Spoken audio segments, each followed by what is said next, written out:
Williams and I were just talking about when we first started going to the Washington County Democrats.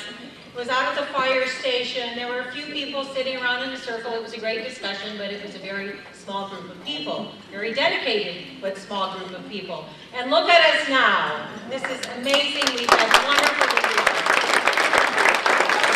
Karen, Packer, Lupita Maurer, all of you who have done so much to build the Washington County Democrats.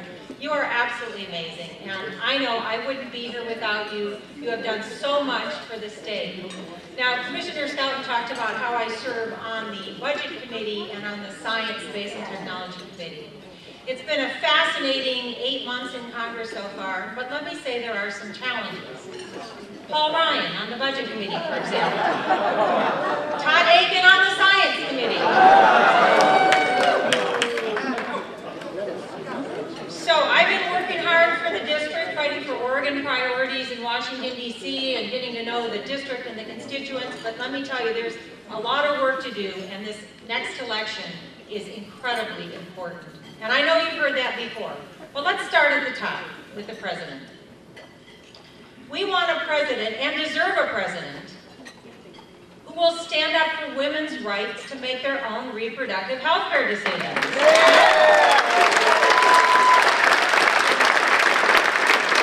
President who will look out for all of the country and not ignore 47%. We want a president who will appoint fair justices to the United States Supreme Court, because we need to get rid of Citizens United.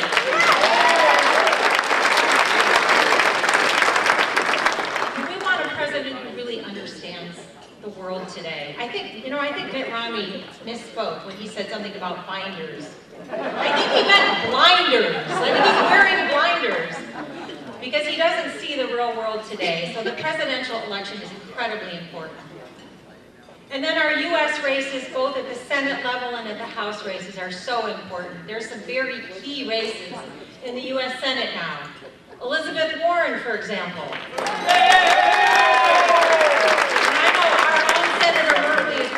So hard to get Elizabeth Warren in the U.S. Senate so that we can work on some issues like I'm sponsoring with Senator Merkley a bill to crack down on those online payday lenders. We need Elizabeth Warren.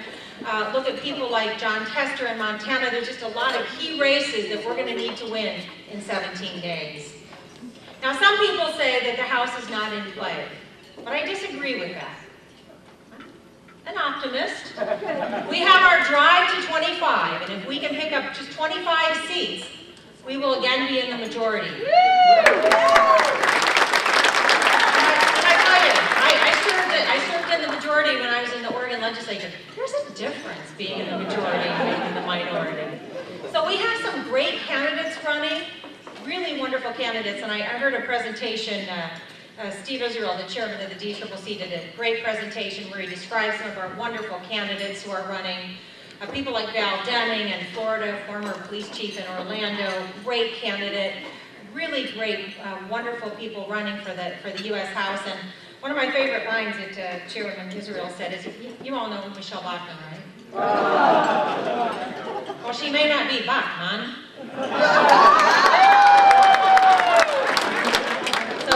Steve Israel said I was the only one who laughed when he said that. So there's really key races, and I'm hopeful that we can take back the U.S. House and have great, strong partners here at the state level as well, and we're working hard to do that.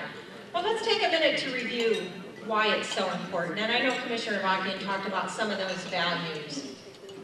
And here's where I need your participation, so you might have to take a break from chewing, because I want you to help me out. Who is going to work for jobs, good-paying jobs, in this country? Democrats, right. And who's going to stand up for women's rights to make their own reproductive health care decisions? Democrats.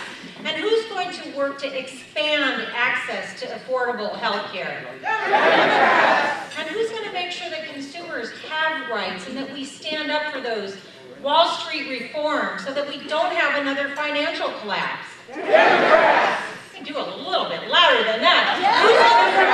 Who's going to stand up for the rights of everyone in this country to love whom they love and get married and have equal rights. Who's going to stand up for those rights? That's right. And who's going to stand up for the right to vote, for access to the ballot box, and not try to block the right to vote? That's right. Kate Brown.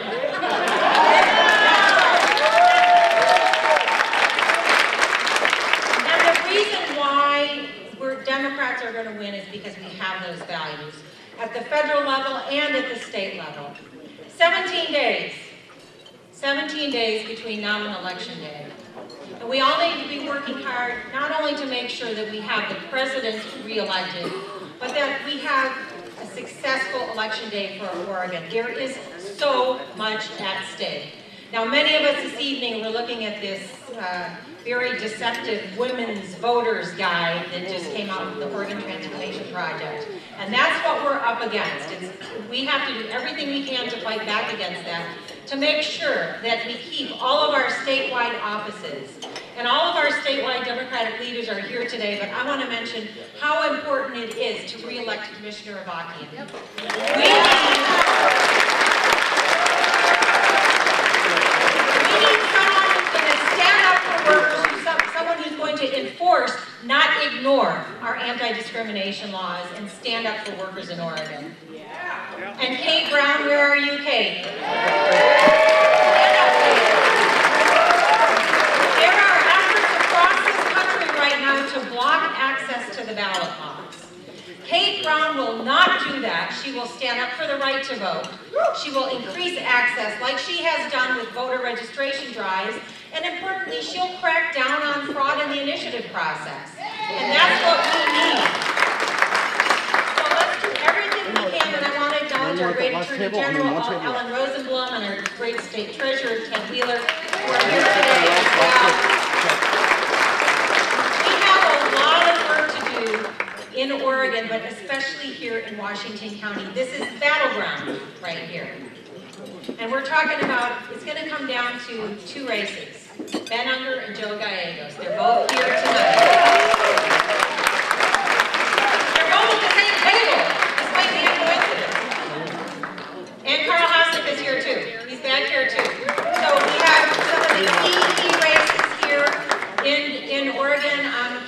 Last weekend I kicked off Carl Hosnick's canvas. Tomorrow I'll be with Joe and Ben, because we have to do everything we can to make sure that the majority is back in Democratic hands, and Tina Kotek is our next Speaker of the Oregon House. So Washington County, this is where it's all happening. Do everything you can. You can sleep after the election, okay? There's a lot of work to be done between now and Election Day, and I hope that we're all celebrating together these great victories that are coming up, and we're really going to make a difference for Washington County, for Oregon, and for the United States of America. So go Washington County, go Democrats.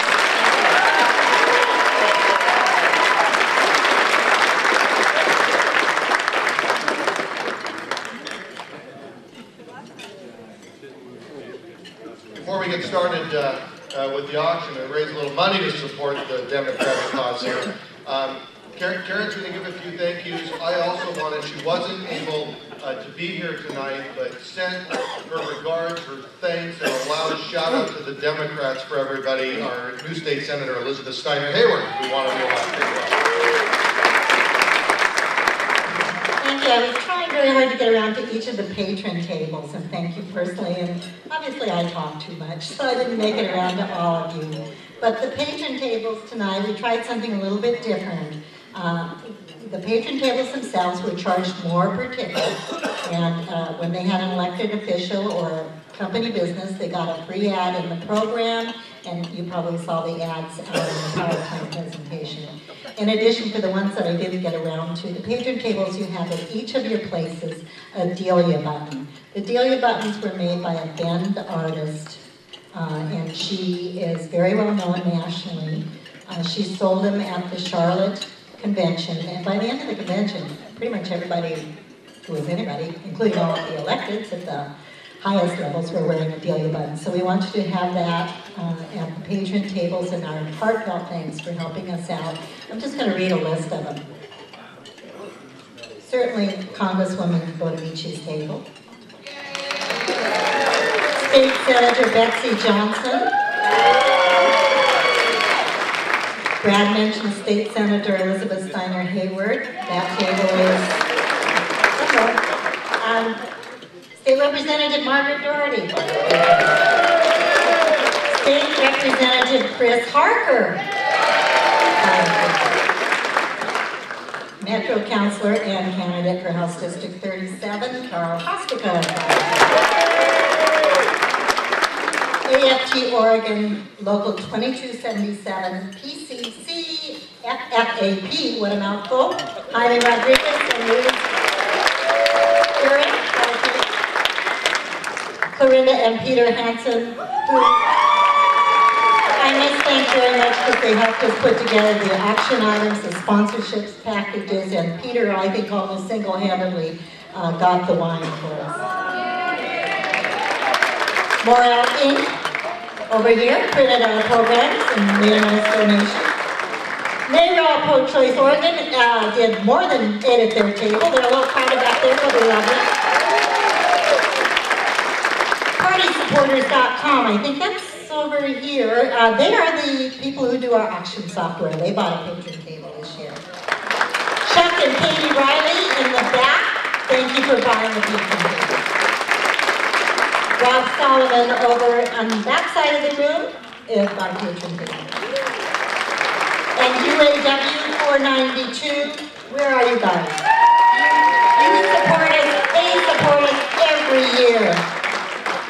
And Christine and Dave Bernier, what would we ever do without you? They have 2 patron tables.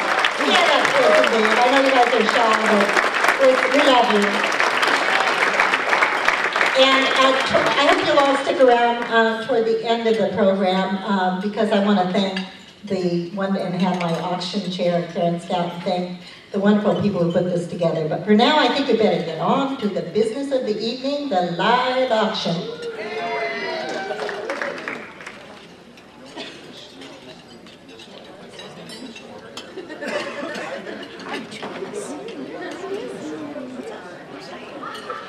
That thing is still full price, just so you know. No discounts. Brian Weissman should come up while we're getting ready to get things started here. All right, I want everybody to notice something. If you look at your agenda, you can see that the Democrats know how to make the trains run on time. And we're right on time. I can hardly wait in a few minutes to get Norman Goldman up here to talk with us. I know you can't be here. But we have got some serious work to do in the meantime.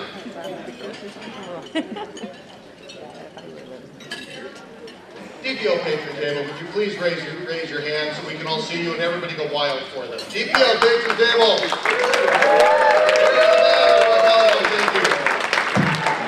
This is the way the auction is going to work. Brian Weiss, professional auctioneer, up here to raise as much money as we possibly can from Maximize Philanthropy Auctions. Get your cards and your checkbooks ready because we are not going to waste any time getting through these items, raising as much money for the Democratic cause as we can, and then getting on to Norman Goldman. 1, 2, Mr. Weiss. Thank you very much and good evening, ladies and gentlemen. I want to introduce myself. I am indeed Brian Weiss, and I'm a professional auctioneer, and I do an awful lot of professional auctions as a result of that. But I feel very much at home here tonight. I feel like I'm among friends, because I actually am. My family's roots in Democratic Party politics go back very, very deeply. And we're still involved and engaged, and so I feel like I'm with political friends and personal friends as well. Some of the very best friends I have in the world are in this room tonight. So thank you very much for honoring me to be here, to be with you. I wanted to introduce a couple of people. We have 3, count them, 3 spotters. I have Dick, Susan, and Bruce, you know them. There they are, left, center, and right. And they're going to be acting as spotters tonight, which means that, because of the way the room is laid out, if for some reason you can't get my attention, you get their attention, everything will be just grand.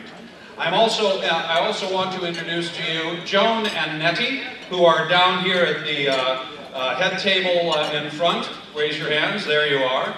These two young ladies are stenographers. And what this means is that after you win an item you're bidding on, and I ask you to hold up your number, we have to be sure that they get that number so that the party gets your money, which is actually what this is all about. Just before we start, we have a few more of these gold chains left, and we're about to hold that drawing. Now we're going to do that before we start because the winner of the gold chain raffle gets to help himself or herself to any one of the live auction items. For instance, you can go drinking for 6 months with elected officials. I don't know if you've noticed that or not. Come on, you're Democrats. I know you want to do that. So, with that thought in mind, for a paltry $100, and I'm assuming, by the way, we're sticking them with the check. Isn't that right? The way I understand it. So it's a good bargain. So if you would like to buy a gold chain, now is your last chance. Raise your hand. We'll sell you one. And seeing none, we need to have the drawing. And Karen is here with Ted. And you're going to come up here and do it right before our very eyes. And I noticed, sir, that you happen to have on a gold chain. So and you do too. So there's a possibility that when the number is drawn, one of you might be a winner. Well, no. They're Democrats. They're not stupid. You all won't think the fix is in, will you? No. Go right ahead. All right, here we go. All right, the number is... So it is bidder number 230. 230. Does anybody have bidder number 230? If you've got that card, it's time for you to scream and say, it's me, it's me, it's me. Why don't we read the ticket number just in case somebody forgot? Did we find 230? No, we found 273. No. Right. You've got bidder number 230. Don't be shy. Stand up. We have a winner. Come on up here. Come on up here.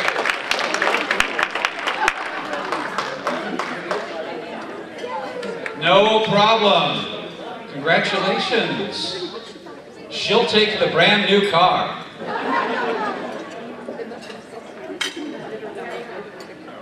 Hi. Come right in. Congratulations. Now you know all the lyrics. Give her a big round of applause. Apparently everybody in the room knows you but me. What's your name? I'm Harriet. This is Harriet. Harriet, you know all the cool stuff. What do you think you want? The Grim Package. Whoa. You have exquisite taste. Where is Representative Reed? There he is! Representative Reed is one of those best friends I have in the world I was telling you about. Good to see you, pal. And here it is. We were planning on fleecing you for big money on this one. I can't tell you how sad I am to see this go. Absolutely. Congratulations. You will have a blast. Very cool.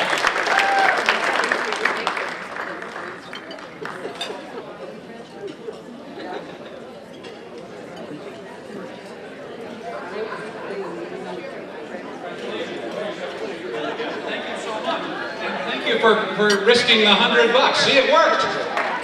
How about that? Another satisfied customer. Now let this be a lesson to you. Next time you buy one of those gold chains. All right, where were we? We've got that done, don't we? Okay. Are we ready to actually auction these things off? That's cool. I'm sorry, I'm the auctioneer. I ought to know this. All right, everybody, find your card, your paddle, your bid number. And hold it right up in the air so I can see it. I want to see them right up in the air. Everybody hold them up. Every one of you. That's it. Come on. Get them out. I want to see them all. And there you go. No, and the way this works is, I'm going to put an item, actually Brad's going to describe an item, I'm going to sell it, you know how this works. And I need you to hold up your bidder number when the time comes. As I say, if you can't get my attention, you talk to one of the 3 scouts we got placed strategically out here in the hall. So, we're off and running. Some of these, by the way, we actually have the physical thing you're buying up here. So we'll be running those out to you, and the rest of them, hey, take a chance. You'll get them sooner or later. Up first, on the far right side of the table here, a copy of Women in Congress, signed by some of our nation's women leaders, Nancy Pelosi, Suzanne Bonamici, and others, and a lunch for 2 with Congresswoman Elizabeth First. Sounds pretty cool to me. Let's start the bidding at $200. Who's got $200 for the book and the lunch? I got a $200 bid, $200. Who wants $200 for this autograph? Who will go $100 just to get us started? I got a $100 bid over here, 1.5 back there. I got a $150 bid in the back of the room, yes. 150 back there, who'll go 2? I got a $150, there's a $200 bid. 250 over to you, yes sir. 250 over there, how about 3? I got a $250 bid on this side of the room, I need a $300 bid. 250, there's $300 over here. Now back to you for 3.5. Anybody want it for 350? I got a $300 bid right over here. Does anybody want to take this thing for 350 bucks? I got a $300 bid right there, and I think it's about to go right here. It is sold to bidder number 214. Right there, the attractive blonde over here at the table is our big winner. Is it 214? Is that it? There it is, 214. Fantastic. Congratulations and thank you. Okay, you'll get that at checkout. All right, item number 2. What could be better than popcorn, red vines, Secretary of State Kate Brown, an outdoor movie night with Representative Chris Harper in Georgia? Wow, it sounds terrific to me. Let's start the bidding at $100. Who's got $100 for movie night? Hey! $100 right here, about $150 over there, 175, 175. Who'll go 200? I got 100. There's a $200 bid, 2.5 over on this side. How about 3? I got a $300 bid back to you for $350, $350 in the front. Who wants it for 4? I got a $350, there's a $400 bid back there. Now $450. I got a $400 bid, now $450, now $450. I got a $400 bid, I need 4.5. I got a $400 bid in the back of the room. Are you sure you don't want this for 450 bucks? You're missing out on a big opportunity. I understand you want to be deferential. She is a congresswoman. And it's dinner al fresco, which I have to explain, Mark, that's not what they're eating. That means they're sitting outside. It's a $400 bid. Anybody else want in on this action? If not, I'm going to sell it to Suzanne Bonamici right there. Sold! Number 247.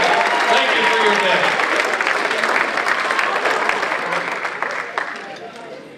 All right, item number 3. Dinner for 6 at the Packers. And I must explain. This is probably the only time, or maybe once a year, when you will get the chance to be served by the Attorney General, Ellen Rosenblum, in a maid outfit, and your Labor Commissioner, Brad Avakian, dressed up like a butler to meet you at the front door, and I guess cater to your every whim throughout the evening. Kinda kinky. I look at it differently. This is your opportunity to watch Brad eat. That alone is entertainment worth the money that you're about to spend. Let's start the bidding at $200 for this dinner at the Packers. There's $200. How about 3? I got a $200 bid, 300 over here, now 4. $400 bid right there, now 5. I got a $400 bid, now 5, now 5, now $500. I'm going to bid $500. I got a $500 bid, $500 right back there. Over on this side, it is $500. You want it for 5.5? I got a $500 bid right over there, $550. There it is right there, Spix. Back to you for $600. There's a $600 bid. How about 6.5? It's at the Packers house. Come on, it's worth $650. I got $600 bid right there. How about 6.5? I got a $600 bid. Anybody want to go 6.5? I'm going to bid $650. I got a $600 bid. Where was the $600 bid? Hold it up one more time. I think it is yours. Sold right here. This lady for $600. Bid number 136 for $600. I don't know if that's enough to pay to watch you eat. The eating I'll do for free.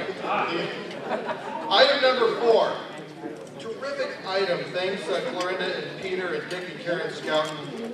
A trip up the Columbia River on Lady Washington, an 18th century sailing ship. Karen says with 3 bottles of rum. I guess that's the old deal. Sounds pretty good to me. And it is a cruise. It's an overnight. It's well, you've probably read about it in the catalog, so you know how cool this is. So we'll start the bidding at $300. Who's got $300 for the cruise in the back of the room? 3. Now $400 right there. How about 5? I got a $400 bid up front. How about $500? $400 bid up here for 5. $500 right over there. Now 6. I got a $500 bid. Now $600. $500 bid right over here. How about 6? 5.5. We'll go $550 for the cruise up the Columbia River in the top. There it is, $550. $600 in the back of the room. How about 6.5? There's 6.5 right up here. How about 700? I got a $650 bid. Now 6.5. Now 700. $600 bid. Now 700. Now 7. Now 7. Look at $700 bid. I'm going to bid $700. I got a $600. $650 was your bid. Is that correct, sir? $650. Are you going to let Hash take this thing? Come on. Somebody's got to have $700 for a cruise on the... There it is. Thank you very much. $700 in the back of the room. Are you going to let her push you around that way? $750 right up here. I got a $750 bid. You want it for 8. It's a $750 bid. This is a once-in-a-lifetime opportunity. I don't know if you understand. This is so rare. On 2 levels. First, you get to take the cruise. Secondly, you get to take it away from Mark Hass. I got a $750 bid. Do you want it for 8? Sure she does. I love it. I got an $800 bid. Who wants to go 8.5? I got an $800 bid. How about 8.5? $800. Now 8.5. Now 8.5. I'm going to bid $850. I don't think so. Yes, I'll be darned. How about that? A dark horse. And bless your sweetheart. I love it. Will you actually take your husband? That's the big question. $850. Do we throw in a spare husband for her? Could we make that part of the package? $850 right there. Do you want it for 9? I got an $850 bid. Somebody want this thing for $900? We're approaching what it's actually worth. So don't be afraid to speak right up. We're at $850 right now. Mrs. Doyle is about to steal this thing for $850. Anybody want to go 9? I got an $850 bid, now 9, now 9. Nobody wants it for $900.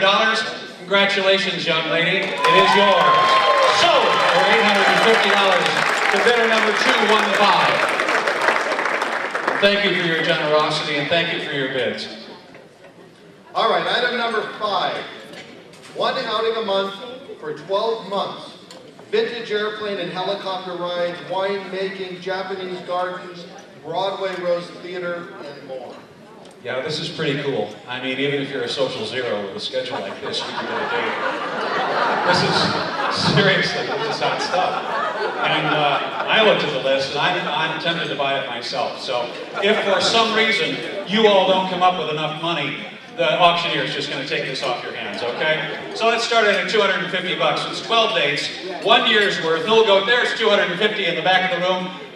$300 over here, and apparently there's also a beach house involved. Do they get to keep the house, or is it just for a weekend? Oh, okay. And they'll pay the taxes on it, you can keep the house.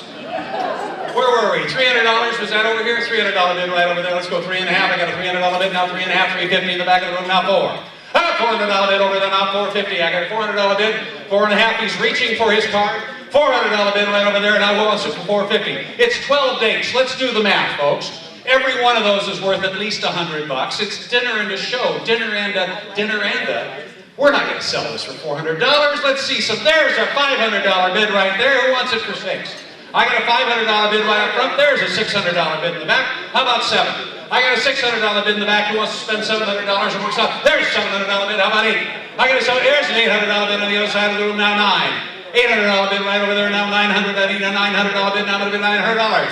Hey, $900, nope, $800. What's that work out to be? Let's do the math. 12 at 800 divided by, you're still stealing it at $800, aren't you? All right, somebody's got to come up with $900. We've got an $800 bid on this side of the room. $900 gets you a date a month. We can't throw in the girl, but we will have things for you to do with her 12 times a year. $800. There it is. There's a $900 bid. How about that? Let's go $1,000. I got a $900 bid. Who'll go $1,000? I got a $900 bid. It's your turn for $1,000. $900 bid. Does somebody want it for $1,000? I may let it go for $950. How about $950? I got a $900 bid. How about that and a half? There it is! $950. Now you know, there's a certain psychology that goes with running an auction like this, and I can tell you right now, this $1,000 threshold, once you reach that, it'll just scare the crap out of all the other buyers. So, we've got this pigeon over here who says $950. Who's going to go $1,000 and push him right off the edge? $1,000 bid right in the back of the room. How about it? Fantastic. All right, we're at $1,000. Who wants it for $10.50? We're actually approaching its true retail value. If we just double those numbers, we'd have it. I got a $1,000 bid in the back of the room. How about $10.50? $1,000 bid in the back of the room. You may get lucky, sir. I actually meant it. $1,000 does scare most people away. How about a big warm round of applause for this very generous man? $1,000 on that auction. Thank you, sir. Let's see that number, please. He is bidder number 150 for $1,000. When Karen Packer and Karen Scouten and Representative Margaret Doherty and Clorinda Peter Hansen came back from the Charlotte Democratic Convention, they packed their suitcases full of highly collectible items from the convention. And at the top of the list, a 2008 inaugural invitation signed personally for the Washington County Democrats by President Obama himself. Pretty cool stuff. And there's no way you can top that, but I'm going to try.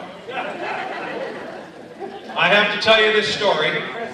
My little boy Jordan is a legislative correspondent in Senator Merkley's office in Washington, D.C. And last week I was with my boy in Washington and I bought the coolest hat I have ever owned. So in addition to all this cool stuff I'm about to sell you, this Obama and Democratic Party swag that I know you're all really interested in, I'm going to give you the hat right off my head. So, let's start at $500. This is a big deal. $500 in the back of the room, now 6. I had a $600 bid over there, now 7. I got a $600 bid, now 7. $700 bid over there, how about 8? I got a $700 bid over here. It's autographed by the president with his own hand. None of this fake auto pen stuff. $700 bid right over here. Who's got 8? I got a 7. Did you see this hat? I have a $700 bid. I need 8. $700 bid on this side. There's an $800 bid. And I got, oh, and the pin.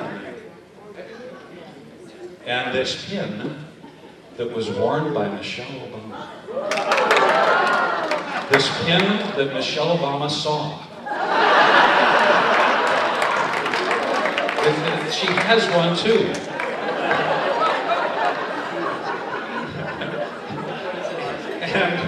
And her husband's the president. Where were we?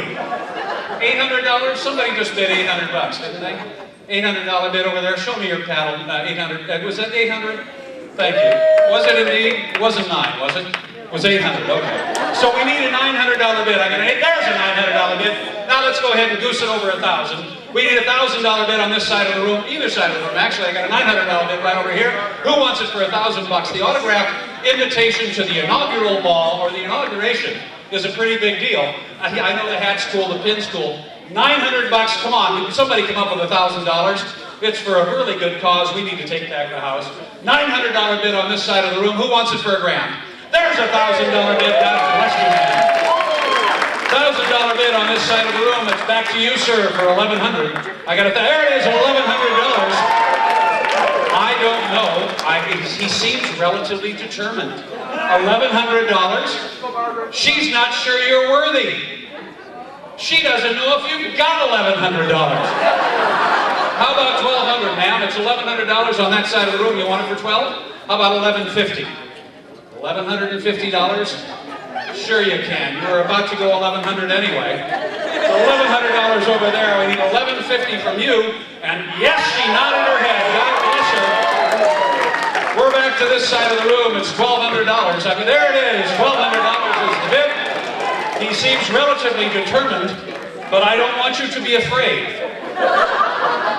We Democrats are very open-minded. If you want to bid now, you speak right up. Give it to him. Congratulations, sir, it's yours for $1,200. Big round of applause for this very generous man who just bought my hat.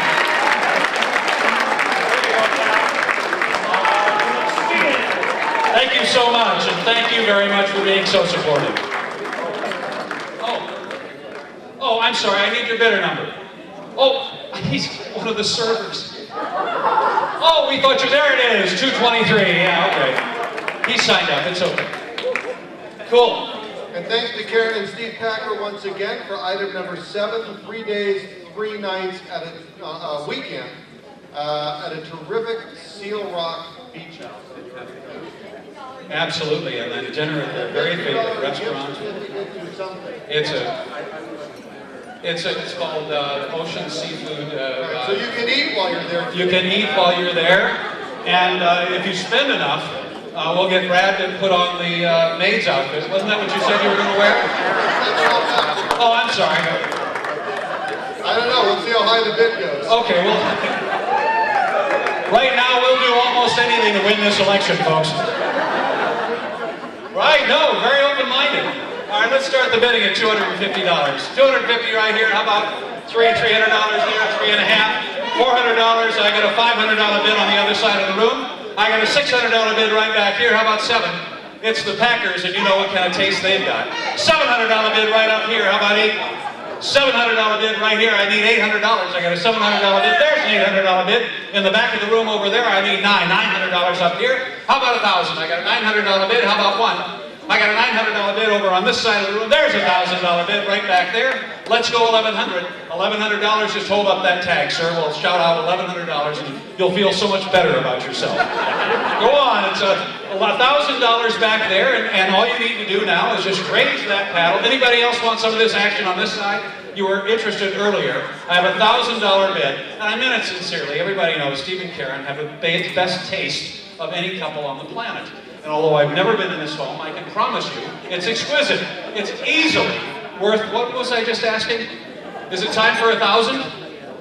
$1,000. There it is, $1,000 right up here.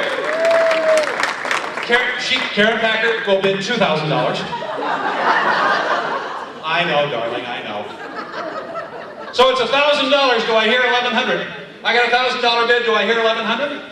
I got a $1,000 bid. Would somebody go $1,100? Would you go $1,000? Okay, it is sold, and it is sold. We got 2 of them. Hold up your bidder card. Thank you very much. Number 278 and number 293. Give them a big round of applause, folks.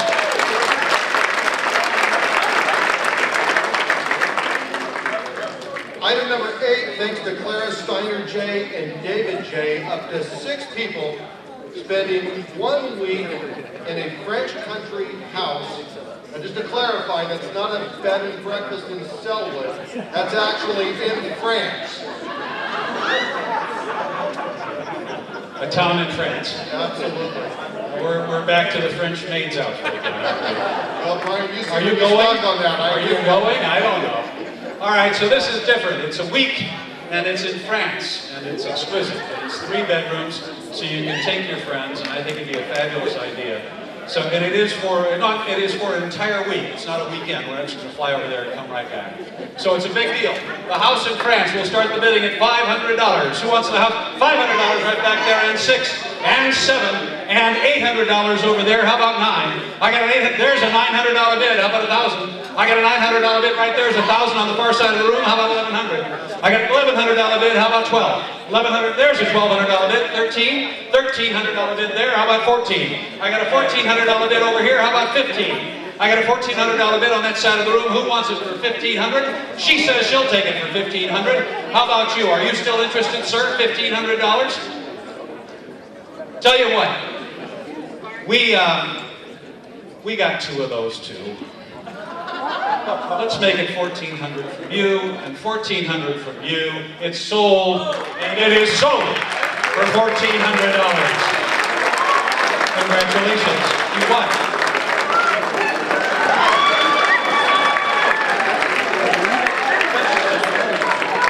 Hold up your number. Number 225 And hold up your number here.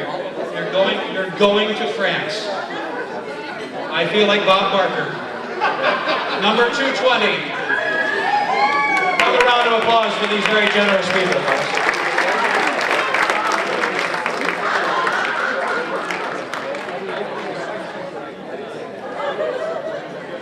It's that time. Karen Packer, you want to come up? It's that time.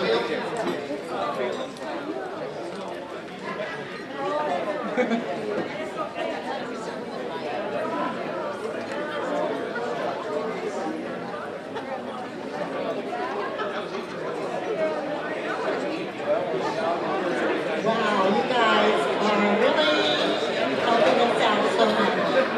Can y'all hear me? I need my gavel. Does this not work? Nope.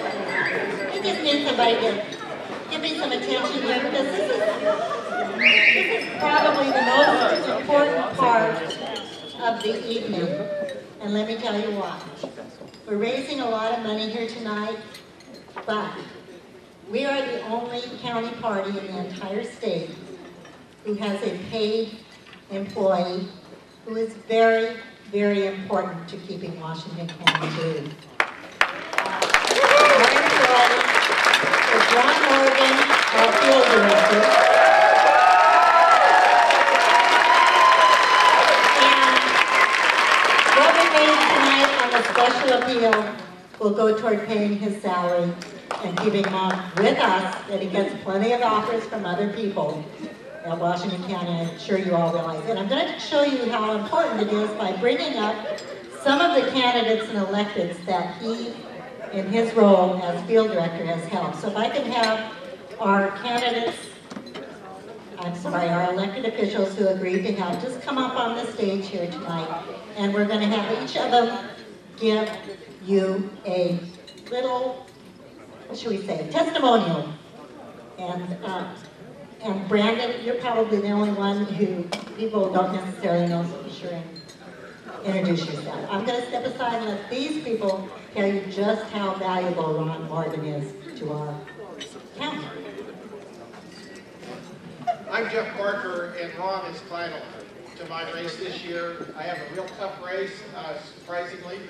A guy who seems to have more money than anybody I've ever met coming in there. And without Ron, we'd have, it'd be much tougher. Ron is getting people out, walking door to door, not only on just for campaigns, but handing out the slate of delegates for the Democrats. It's vital to ask people, vote down the ticket. Don't just vote for the top two, three people, top 2 or 3 races. He's been walking these long doors for me. He's been up to the office that I share with Senator Hass and Margaret Doherty and Tobias Reed, selling Obama signs. This guy's vital to us. He's vital to the Washington County Democrats. And I want to start off right now with a check for $1,000 to help bring Ron back.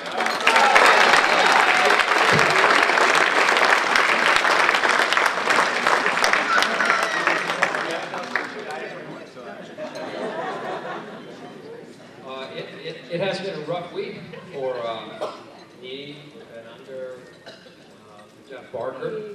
Our mailboxes have turned into Halloween monsters because every time we go out there is another negative news. And but what is helpful to us is that we have something the bad guys don't have, and that is we have Ron Morgan on our side. It means a lot to me that he's helping us. He actually invented and created this neighborhood leaders program. I think we have 255 neighborhood leaders. It affects 12,000 Democratic voters, and it makes a big difference. So I appreciate everything that you're doing to help him, and whatever you can do to continue this on. It is a very tangible, practical step that the Washington County Dems can do in terms of getting more Democrats elected. It's just very practical and it works. So thank you.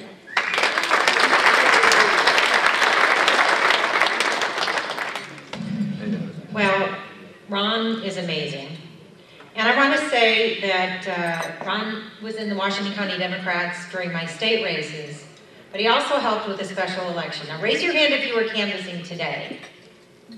Wow, look at all the hands that went up. Our candidates back here. So it's raining a little bit, right? Sometimes raining a lot.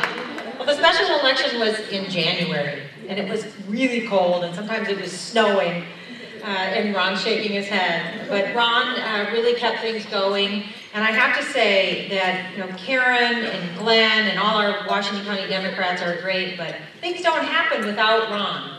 The field work is absolutely critical. In the next 17 days will be really, really important, but then in the next cycle it's going to be important too. We have Senator Merkley up and a lot of key races, so we need to keep Ron. So I'm going to match Jeff Barker. I don't have the check with me, but I'm going to match Jeff Barker and give $1,000 to the Washington County Democrats to keep Ron Morgan working and keeping Washington County blue.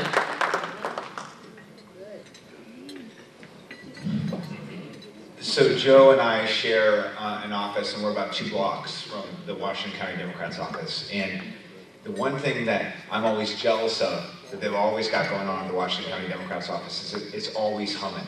It doesn't matter, I mean, if you've been there, you know what I'm talking about. It doesn't matter if it's at 8 in the morning or 8 at night, there are always people crawling all over that place. And the reason why that's the case, maybe 8 in the morning, 9:30-ish in the morning,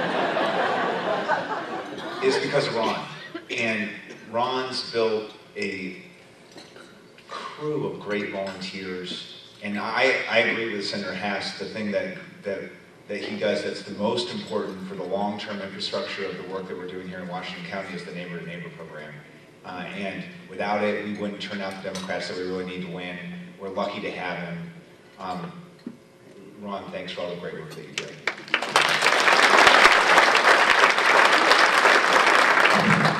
I can only reiterate what was said already. But I also want to say that you know, I got into this race midpoint, and we didn't have an office.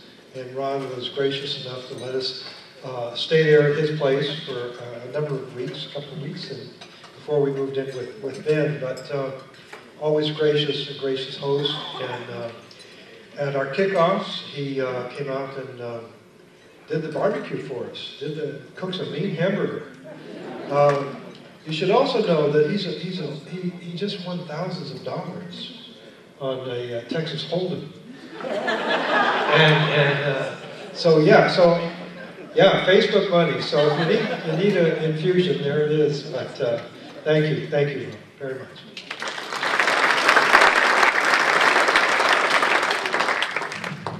Hi, I'm Brandon Keating. I'm your Oregon State Director for President Obama's campaign.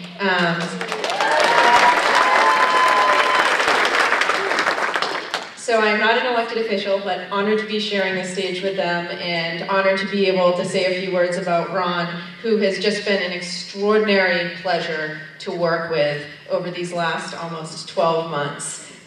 We've been able to share the office in Hillsborough, which has been an extraordinary partnership. And from day one, Ron really understood how to work together to grow his organization, the Washington County Democrats, for the long term, which helps everybody up and down the ticket, including President Obama.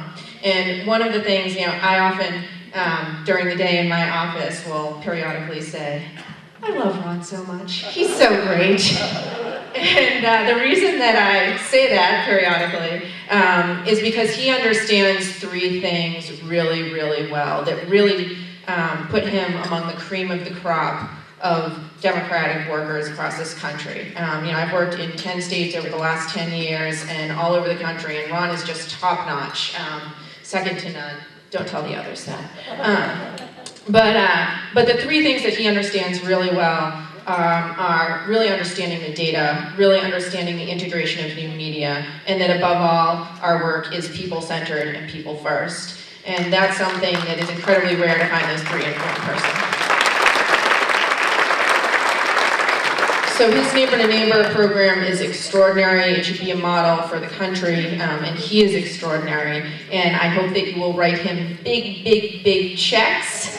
And that when you're done writing your big, big, big checks, I hope you will also join us tomorrow at Congresswoman Bonamici's office for a canvass at 2:30 p.m. in Beaverton, or at one of the many other canvasses that are going for these candidates and others. Thank you.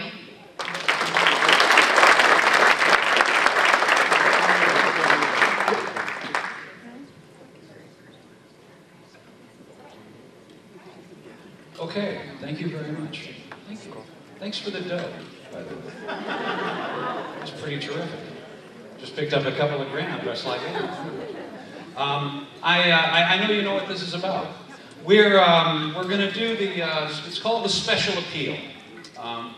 And this is your opportunity to donate some money to this terribly, terribly important cause that we're all here for tonight. And I want to point out, I know that you all came here for the same reason, because you believe in the stuff we all believe in. It's all been articulated beautifully tonight. You had the opportunity outside to bid on and maybe win some of the silent auction items. You might have bought a bottle of wine at the wine wall. You might have bought one of the gold chains for the raffle.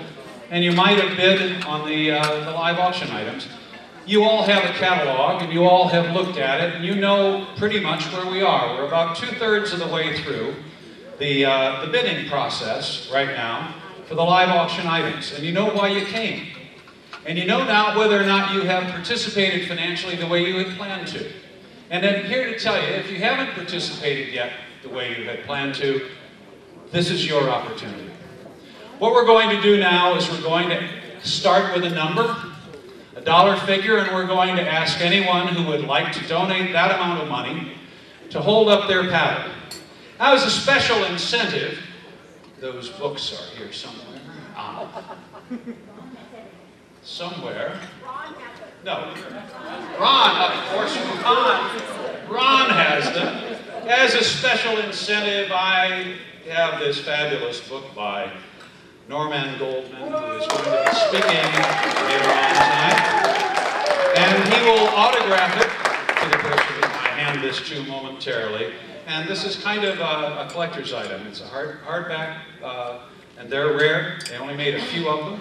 And it's like an autographed first edition. So just a special incentive. But let's start first of all. I'd like to see paddles in the air from anyone who would like to donate $1,500. Someone like to donate $1,500? Right here we have someone donating $1,500. Thank you very much, sir. Yes, a nice warm round of applause. Scott Mallow. Thank you, Scott. Thank you very much, Scott, and congratulations on your recent book acquisition. Oh, your paddle number, I'm sorry, is 255 for $1,500. Is there anyone else who wants to play at that level?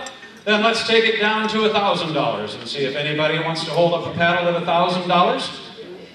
I see one right up here, number 101 for $1,000. The good news is I have a second book. I know you know the guy, so you probably could have gotten one from him anyway. That's it. So, thank you very much, Karen and Steve. Let's take it down to $500. Who wants to donate $500 right now?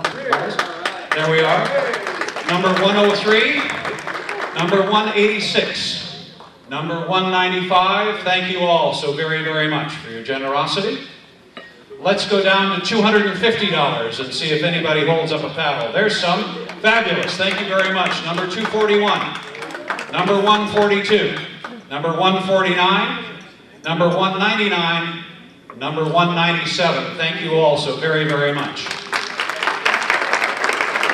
Now we're coming into the range of affordable for anybody. $100, get the paddles in the air. I'd like to see anybody who would like to donate $100 to the cause.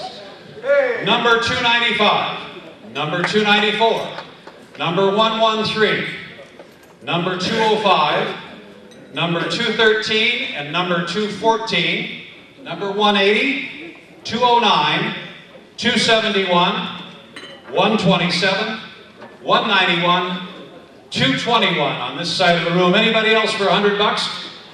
Let's do one more level. A $50 bid. Does somebody want to donate $50 to the cause?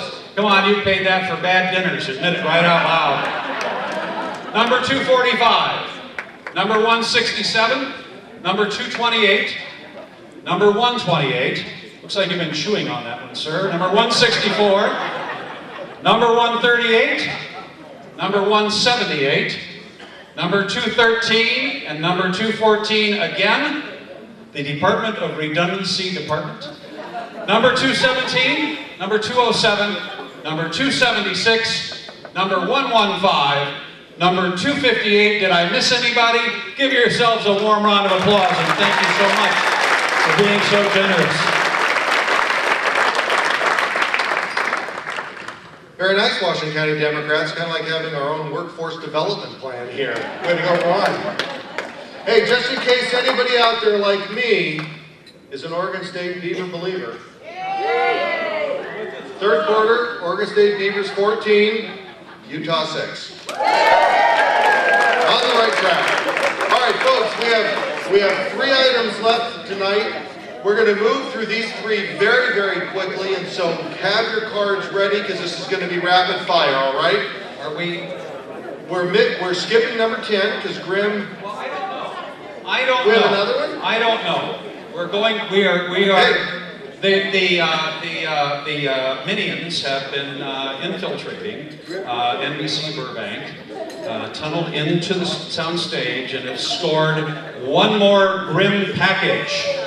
Harriet, I thought you had the market cornered. I'm sorry. I got one more to sell. It's just about the coolest thing ever, which is why you had the good sense to take it in the first place. It's not just a visit to the set, it's a day on the set, watching them shoot the show. You meet the stars, it's very, very cool. And it's one of those things, quite honestly, you can't buy. We, of course, can acquire them. You, on the other hand, no, apparently not.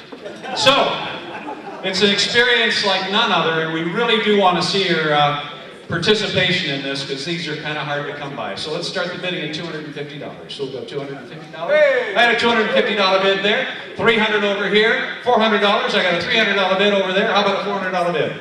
$300 bid over there on the other side of the room. I need a $400 bid. $300. There's a $400 bid right down here. Who'll go 5? I got a $400 bid. I need $500. $400 bid right down here. $500 bid on the other side of the room. You possess exquisite taste. $500 bid on the other room. Do you want it for 6? I've got a $500 bid right over here. Who wants it for $600? $500 bid on this side. There's a $600 bid in the back of the room. Back to you, ma'am, for 7. I've got a $600 bid on this side of the room. Do you want it for 7? $600 bid right there. Now 7. Now 7. I'm going to bid $700. Look at a $700 bid. I got a $600 bid right back there. You're not really going to let him get it for $600, are you?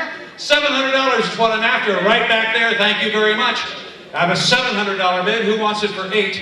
$700 bid on this side of the room. Does anybody want to go 8? I know what you're wondering. Does Tobias Reed come with this one? Yes, he does!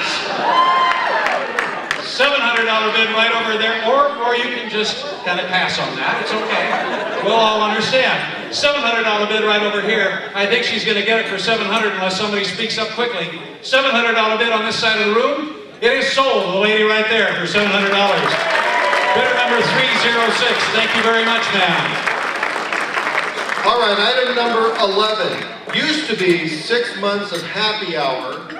It's turned now into a party platter because we've got 9 elected officials involved. This is a happy hour once each month for 9 months, starting with Treasurer Ted Wheeler, State Senator Mark Cass, State Senator Elizabeth Steiner Hayward, Representative Jeff Barker, Tobias Reed, Mayor Denny Doyle, and now joining Senator Betsy Johnson, Representatives Brad Witt, and Debbie Boone. 9 solid months of happy hours. Can you handle it? God, you must be Democrats. Now I'm going to answer the question that has to be on your minds. It's surely crossed mine. I think we can assume if you buy this thing and you go on the happy hour with all of these politicians, stick them with the check. Let's start the bid at $400. Who's got $400 for the happy hour? For 9 months of happy hours right there. $500 over here. How about 6? I got a $500 bid. Who will 6? $500 bid right over here. Who wants $600? I got a $600 right over there. How about 7? I got a $600 bid on this side of the room. Now 7. There's $700. Back to you for $800. I got a $700 bid right on this side of the room. $800 is what I'm looking for. A $700 bid over there. Actually, he may end up buying this thing for $700. Your enthusiasm about drinking with people like Hass and Reed, I understand it completely. I got a $700 bid right over here. Where is that $700 bidder? Hold up your card. Show me where you are. We just had you there. There you are. $700 bid right there. Does anybody else want in on this? How about $750? I got a $700 bid, and it is sold to this lady right here for $700. Number 195. Thank you so very much. have another item that nobody knows about. This is the surprise item. The surprise last two items. The surprise last two items. The two items that are not in your book, these are the last two items. The first one, called The Best of Ponzi Vineyards. It's a VIP wine tasting tour for 6 at their tasting room in Dundee. From their private cellar, an exclusive 06 Salud wine selection, which is not available to the public and valued over $300. One package. Yeah, this is all one package. And then an autographed magnum of Ponzi Pinot Noir from Louisa, Dick, and Nancy Ponzi. Absolutely, it's the ultimate Ponzi wine experience. And the award-winning 2004, and the magnum is gorgeous too. It's a real collector's item. So let's start the bidding on this for $250. But there it is, $250 there. How about 3? I got a $350 bid. Who'll go $300? This includes, there it is, $300 on this side of the room. Now 4. I got a $300 bid on this side of the room. Who wants it for 4? $300 bid right over here. How about $400? I got a $300 bid on this side of the room. Who wants it for 4? $300 for the 2 bottles of wine and the tasting. There's the $400 bid we are after. How about $500? I got a $400 bid right over there. Want to go 5? $400 bid right over here. This gentleman smiling like the cat that ate the canary. He thinks he's got it for $400. Who wants to take it away from him? How about $450? I got a $400 bid on this side of the room. Wants $450. I'm going to bid $450. How about a $450 bid? Out of $450, I think it is sold to this man right here. Well, actually, we were done. That was the last one. Good work, everybody. Give yourselves a warm round of applause and thank you again for your generosity. Nothing better than being with this gang on a Saturday night. Thank you so very much. Brian, thank you. Job well done.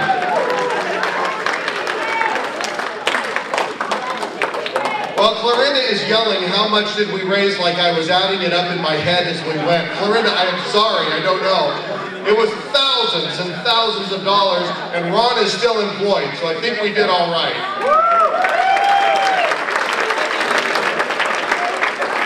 All right, good work, everybody. And now, the man we've been waiting for, Norman Goldman, born in New York City. Come to love Oregon, though, I know. Graduated from law school at Loyola.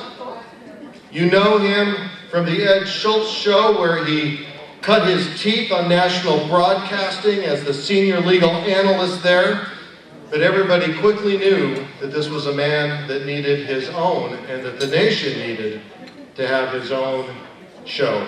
So you know him where fierce independence is the norm, from the Norman Goldman Show, but I have to tell you why I am so glad he's here tonight. As an attorney myself, it's so nice to have another attorney who can prove to the world that we can be funny, entertaining, charismatic, and smart at the same time. He's got it all, Norman Goldman.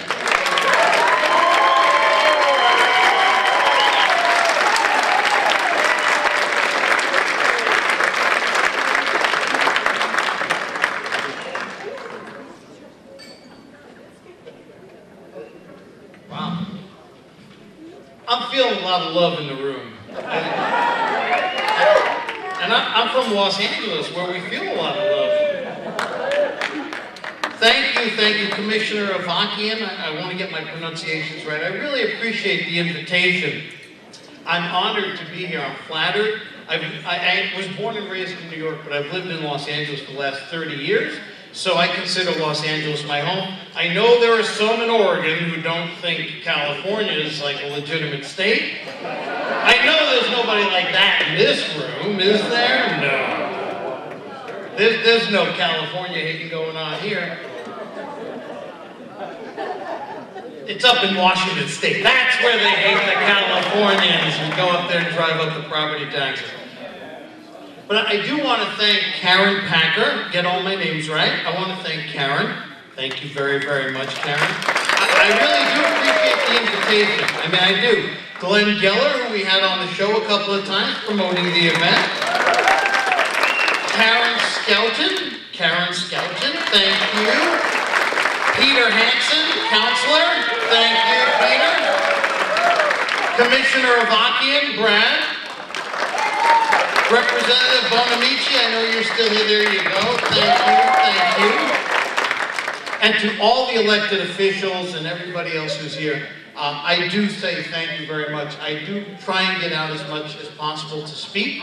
And I love getting out and talking to folks. It's weird being live with like actual people, because normally I'm sitting in a booth, you know, and there's me and a microphone and my engineer on the other side of the glass. And I know somewhere in my mind that there are people listening, and we get phone calls, so I know there are people listening. But it's different when there's actually like human beings here. So it's very nice to actually see you, and hello. Hi, my name is Norman Goldman. But I don't have a drinking problem. Although with all this great wine, I'd like to develop one. You know, Representative Bonamici said a couple of things that really deserve a special note. And I worked for a congressman when I was very, very young. But there's a saying in Congress that Representative Bonamici, I'm sure, has already learned. Who is in the majority is very, very important. And there's a saying that's been around forever in the House of Representatives. Your worst day in the majority is better than your best day in the minority. So it's really important to take back the House of Representatives. Really important.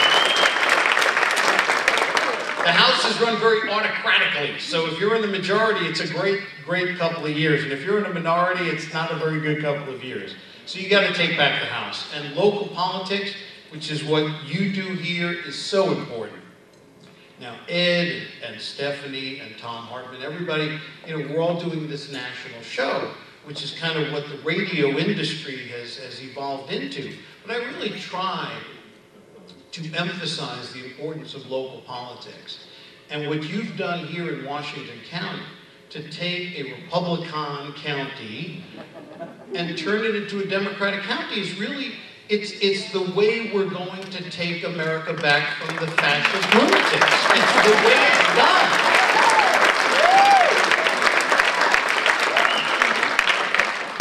Now, because I do talk radio, I get to be incendiary and call them fascists. The fact that it's true actually kind of plays into that as well. And speaking of fascists, it's something else that Representative Bonamici said that deserves special note, which is when you have Todd Akin on the Science and Technology Committee, Michelle Bachmann on the Intelligence Committee, and Paul and Ryan as the chair of the Budget Committee, you don't need LSD, because that's a bad acid trip all by itself. I know some of the folks here are old enough to remember LSD, or maybe you don't remember LSD. Kind of depends on how much you did. For the youngsters, you don't want to mess around. But, you know, I don't know how much you know about me. I don't know how many of you actually listen. I'm on, now it's 7 to 9. You listen? You're listening? You're there? Wow. Well, let me let you in on a little secret. We do the show live from 3 to 6 every afternoon, Monday through Friday, Pacific time. I live in Los Angeles. We do the show out of a studio in Hollywood, and right by the Hollywood sign. And it's 3 to 6. Now, KPOJ, AM 620, Portland's dog, KPOJ. I love doing radio voice. I never had that voice naturally, so I have to do it falsetto. Yes, it's Portland's dog, AM 620. See, the auctioneer, Mr. Bice, he needs to be doing the radio show, because he's got the voice.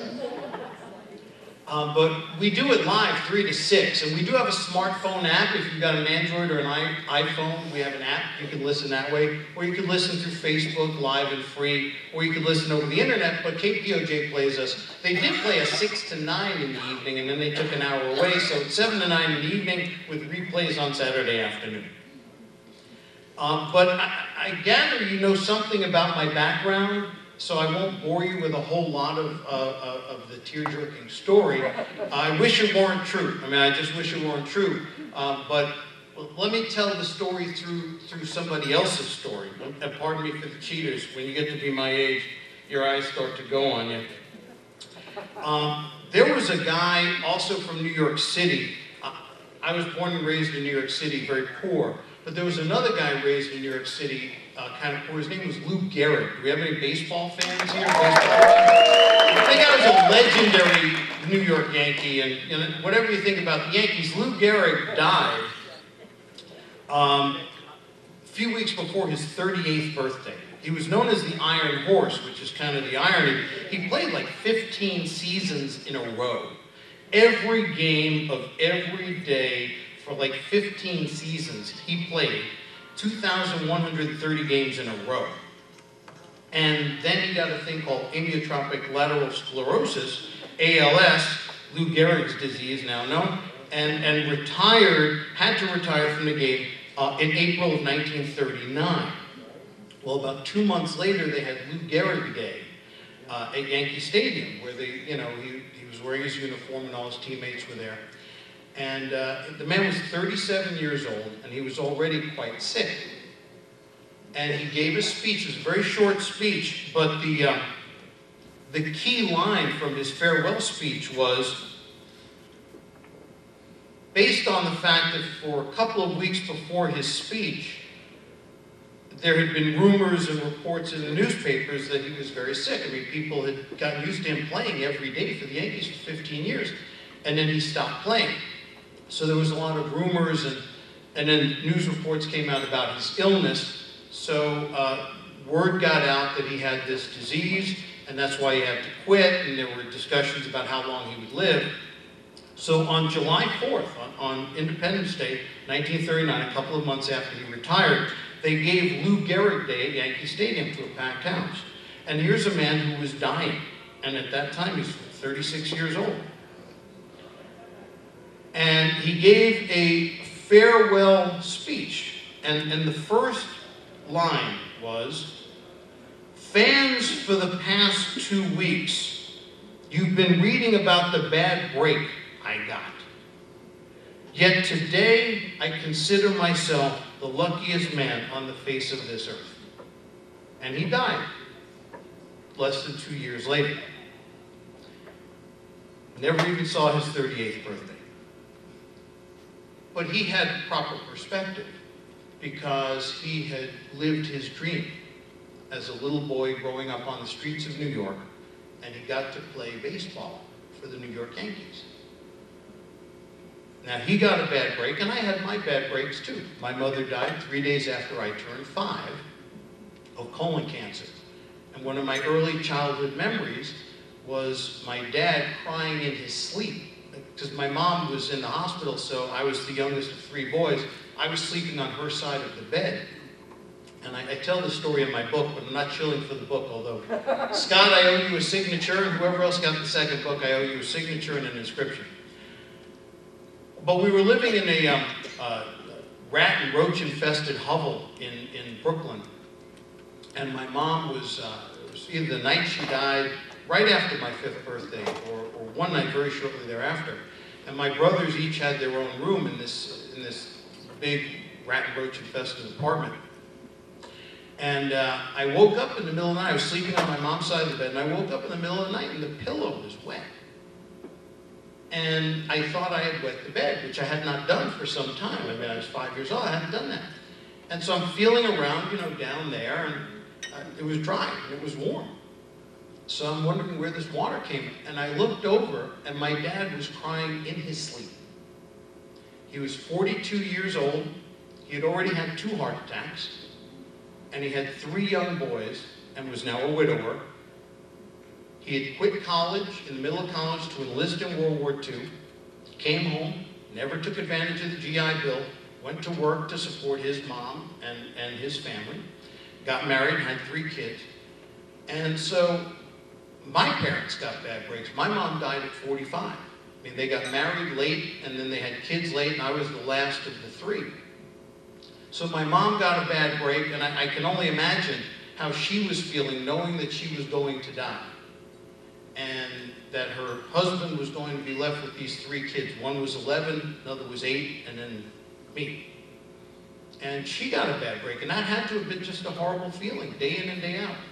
And then for my dad to be a widower, to have to raise 3 kids who had already had 2 heart attacks, I mean, these are bad breaks. And that's why I tell you the Lou Gehrig story, because we all have bad breaks. And when my dad died, I was in orphanages for 6 years, from the time I was 11, and he died when I was 11. He never made his 50th birthday. He died at 49. But both of my parents lived a lot longer than Lou Gehrig did. And I can only imagine how my dad felt, knowing that he was going to die. He had a long, slow decline. And knowing that his sons, I mean, the oldest one had just turned 18, so he went off to college. The middle one was 15, he was in high school, and I was just 11. I know he couldn't have felt good about himself. He got a bad break. I got a bad break. But it's not the bad breaks that you get, because we all get bad breaks. The only person I can think of who hasn't had a bad break is Mitt Romney. Can you name one bad break that rat has gotten? Ann, is it Clint? Well, let's give him a bad break on November the 6th. That dude deserves a bad break, and he's going to get one. But it's not the bad breaks that you get in life, because we all get them, except for that guy. It's how you respond to the bad breaks. That's the measure of each of us. That's the measure of our character. And when I was in these orphanages, I had these psychiatrists and social workers and psychologists all telling me that my life was ruined, that my parents were dead, and I was stuck in these orphanages, and they told me I hated my parents for dying and abandoning me. And I said, you guys are crazy. You need the psychiatrist, not me. How can you say that to a teenager? This is wrong. My mother didn't wish that she got colon cancer and died. My dad didn't wish himself a bad heart. These things happen. It's organic.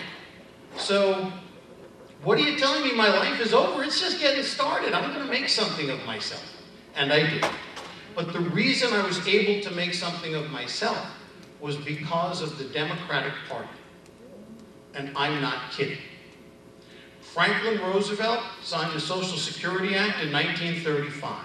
And in there and as it moved along through the years, survivors' benefits. When my mom died because she had worked, my dad got $100 a month back in the early and mid-60s, and that paid the rent on the rat and roach-infested hovel in Brooklyn. It was not a lot of fun, but, I mean, big flying cockroaches. You don't even want to know. We called them water bugs, and I called them a few other things, even though I was a little kid. And catching rats, hearing the trap go off in the middle of the night, I mean, it's just not a pleasant experience. It's all in the book, though, at normangoldman.com if you want the book. You can get it in ebook form for your Nook and Kindle and iPad, and you can get the paper version as well, and I sign each and every paper version, and we ship it out. $20, tax included. Not that I'm shilling for it. But it was Franklin Roosevelt's Social Security Act that gave my dad that little extra bit of help. He made, I got to see one of his paychecks by accident, like 1968. It was $120 for the week. And so he was making, like, what, $600, $500 a month? And we moved out of the rats and the roaches into public housing, into a project. And that, to me, that was a big step up. So it was Franklin Roosevelt that helped keep us together. And then, after my parents had died, I was able to go to college for free through the City University of New York, because the taxpayers of the city and state of New York valued public education and gave an orphan a college education for free. And while going to college, I was getting Social Security survivors benefits through my dad, who would work more than my mom, which paid the rent. I shared an apartment with another guy, and it was $125 a month out in Queens, and I'd ride the subway back and forth to school in Manhattan. But it was because of Social Security that I was able to get a chance. It was because of a free quality public college education that I was able to get a chance to go to law school. And a private Jesuit university gave a guy named Goldman a full tuition scholarship. Loyola Marymount University of Los Angeles, and I told them the story when I was applying to law schools. I told them the story. I don't have any money. I'll borrow as much as I can, but I'm going to need some help. And they offered me a full tuition scholarship, which was very nice. And to show you how much I knew about religion, when I got there, there was huge oil paintings with the guys, you know, with the tab collar, I guess is, with the white in front, you know. And I'm like, I don't get it. And they had these huge carved crucifixes up on the walls. I mean, massive wooden carved with Jesus. And so I asked one of the assistants, what's with all the Jesus everywhere? And he happened to be Christian. He said, Norm, this is Loyola Marymount. I'm like, yeah, so? He said, Jesuits? I'm like, so? He said, Norm, it's a Catholic institution. I was like, it's a Catholic institution? Is a bear a pope in the woods? I mean, I don't know. I just didn't know much about religion. Who knew? But it was very nice of them, and I'm deeply appreciative, and I have given back. As a lawyer, I made some money, and I have given back, and they are in my will. They will get half of my estate. Loyola Marymount gets half of my estate to give scholarships to other poor kids, not just orphans, poor kids that they can use at their discretion. And I put in the instrument, I put into the legal instrument that my name is not to be attached to it. So just help the kids the way they help me. But that's the moral of the Democratic story. That is the moral of the Democratic story, is my story. It's Franklin Roosevelt's story, and it's your story. It's a hand up and not a hand out. And that's the part that the Republicans don't understand. They give hands out to Paul Ryan's buddies and to Mitt Romney's buddies. They give handouts to the rich. We give a hand up to those who are willing to work their way into the middle class. That's the Democratic Party.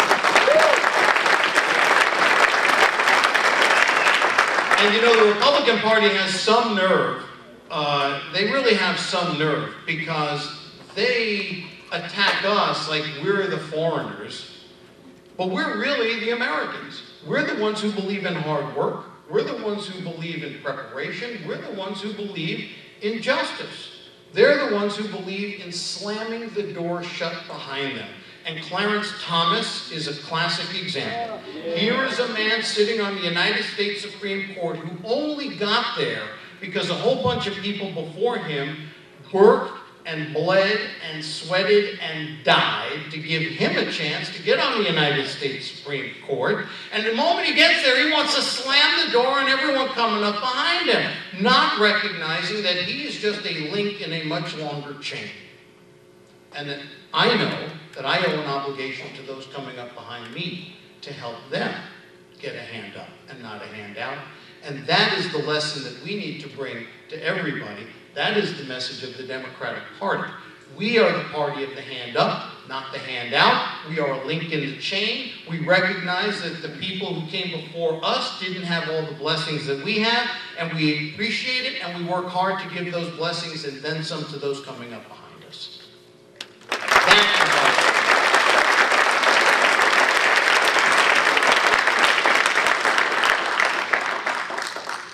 all right, I know y'all want to get home, and we all had our desserts. I just got a couple more points, and is anybody bored? Show of hands, anybody? I want to give you one more Lou Gehrig quote, and then I'm going to get to the inspirational part. All right, because none of this stuff's been inspirational, pretty depressing. This is another Lou Gehrig quote that he gave to a reporter at the time of his illness. He said, quote, "Don't think I am depressed or pessimistic about my condition at present. I intend to hold on as long as possible, and then if the inevitable comes, I will accept it philosophically and hope for the best. That's all we can do." Now, that's a profound statement from a man who knew he was going to die, and he was not having a good time going. He was wasting away. But you know, this idea that we are links in a chain is a very important one to me. And I've come up with a way to illustrate it that I hope resonates with you, and I can do it quickly. We are in the year 2012. I'm not breaking any news when I say that. Think back 100 years, the year 1912. Okay, just 100 years ago. Let me ask you a question. What happened, what of significance in history happened between the year 812 and the year 912? Anything in the history books? How about 912 to 1012? 1012 to 1112? 1112 to 1212? Anything at all? Anybody? Jethro Tull invented a new plow and spawned a rock band? John McCain was Ronald Reagan and John McCain went to kindergarten together? Think about the last 100 years. 100 years ago right now, Margaret Sanger was getting arrested for advocating for contraception for women. She was going to jail because contraception was illegal. Margaret Sanger is one of my heroes. If you don't know much about her, by all means, do check her out. She's got, just go to Wikipedia and type in contraception and watch what happens. It's a fascinating tale. But 100 years ago, imagine what it was like if you were LGBT. 100 years ago, women did not have the right to vote. Ladies, you couldn't have voted. Your grandmothers, your great-grandmothers did not have a right to vote.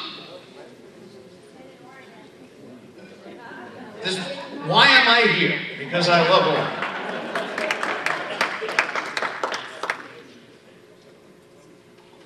The nation was still 8 years away from banning alcohol. We banned alcohol. This thing called prohibition was in all the papers. I'm sure you heard it.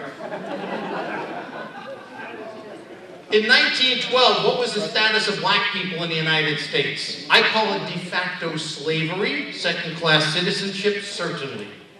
Hispanics, what were they doing? Were they running for Congress in 1912? I don't think so. There was no Social Security, there was no Medicare. Poverty was rampant.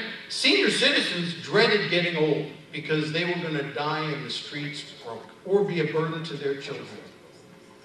This was America in 1912. There was no Obamacare. Think about all the things that have happened in the last 100 years. Just 100 years. The Great Depression, a couple of world wars, McCarthyism, the sexual revolution, a whole bunch of stupid wars like Vietnam and Iraq and all.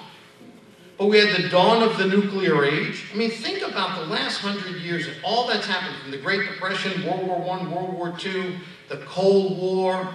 I mean, it's just, there was a book in 1970 by Alvin Toffler called Future Shock. And he updated it like 15 years ago because he was like, damn, I didn't realize how right I was. Alvin Toffler in 1970 wrote a book called Future Shock where he said the pace of change is going so fast now that people can't cope. And that was in 1970. That was before the fax machine. And to show you how old I'm getting, I remember when the fax machine came out. It was like all the rage, hey, the fax machine. And now there's the internet, and the fax machine is gathering dust on the desk.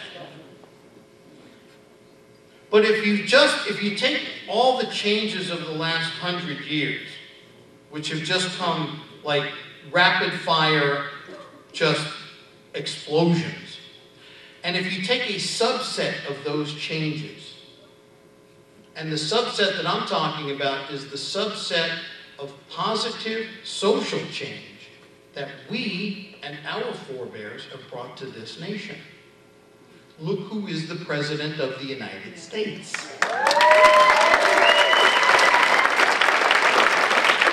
Look at who's getting married in Massachusetts and New York and in farm country and Iowa.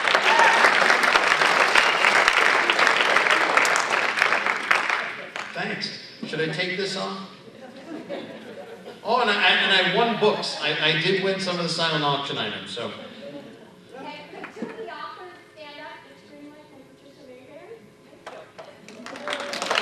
I bought your book.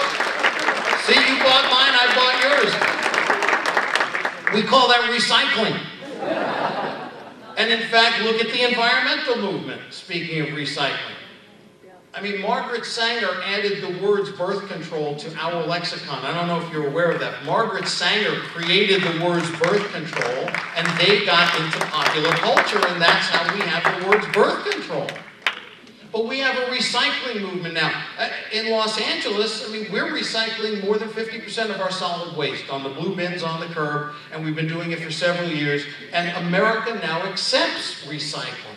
We accept green technology. It's because of us, not the Republicans. And one more reason to love Oregon. It started here with the bottle bill, Glenn, and we have the bottle bill in California, and I'm a huge supporter. But look at all the social progress that we have made in the last 100 years. From Social Security, Medicare, and the New Deal, gay rights, African American rights, Hispanics, right? Cesar Chavez and the farm workers. Look at all that we've done. I mean, the birth control pill came around in the early 1960s, right? With the sexual revolution and all. It is only and solely because we and the people who came before us fought and bled and died to get us here that we are here. And we owe a moral obligation to those coming up behind us to continue that work.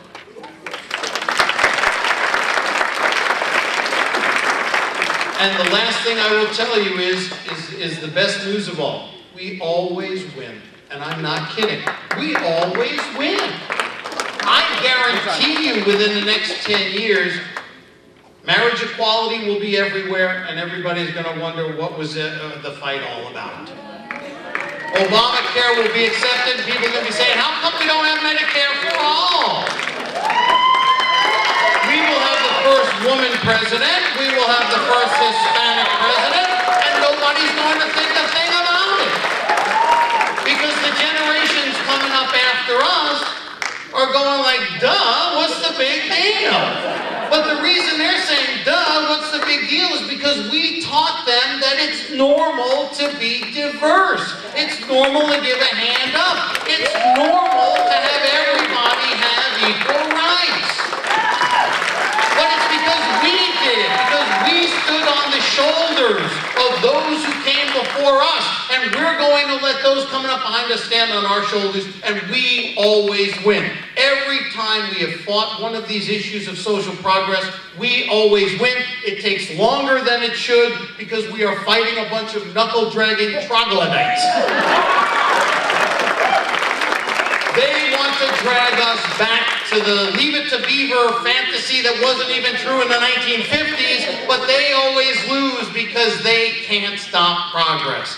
Thank you very much, Oregon. I love you. I appreciate you.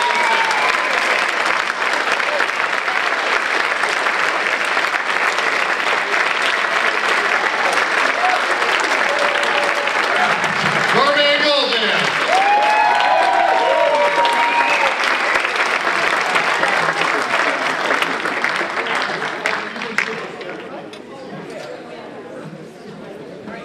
Norman, we are so glad that you came to Oregon.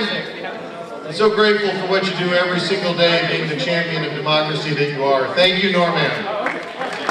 Karen Packer and Karen Scott.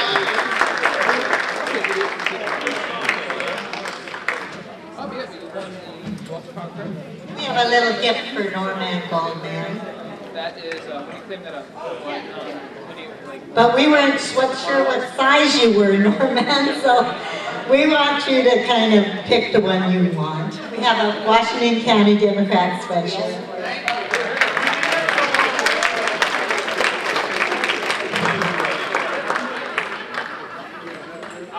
If Rosa is in the room, that's good. Come on up, Rosa.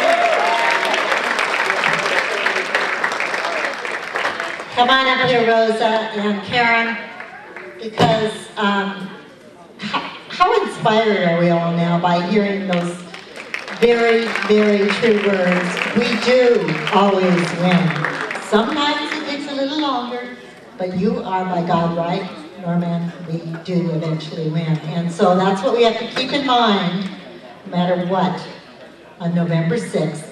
I feel optimistic. I think if Brandon's still here, she probably feels really optimistic. And we're going to work our butts off to make sure that our state electeds are re-elected and that we take back the House and hold the Senate. Thank you all. And I just want to say, in conclusion, you thought you were home free. I wanted to thank Karen Scouten, my finance chair, and Rosa Colquitt, who did much of the yeoman's work tonight with the auction items. And I don't know whether Luann and Bill Pelton are here, but they were amazing. I'm gonna let Karen and Rosa thank their volunteers, but for now I just have a little card for them.